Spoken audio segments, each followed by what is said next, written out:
meron kang ganitong negosyo guys na maliit na sari-sari store, kinakailangan din talaga guys na meron kang pasensya dahil hindi talaga maiwasan guys na meron talagang mangutang sa iyo na hindi agad makabayad.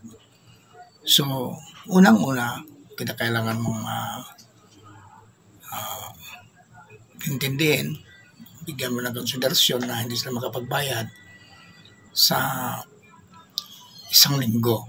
Kung nangako siya na tuwing Sabado siya magbayad, tapos hindi siya makabayad dahil meron siyang katwiran dahil walang sahod.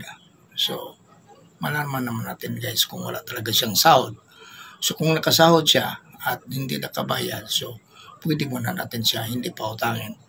Ganun lang ang sitwasyon o sistema sa ganitong paninda guys, na meron kang ganitong negosyo. Kailangan pasensya talaga. So, kausapin mo lang siya na bayaran niyo muna bago siya makapag-utang. Ganun lang guys ang sa akin ang idea lang to guys. So, salamat sa inyong pagpanood, sa walang sawa sa pagpanood sa aking video guys. God bless us all. See you next my video guys.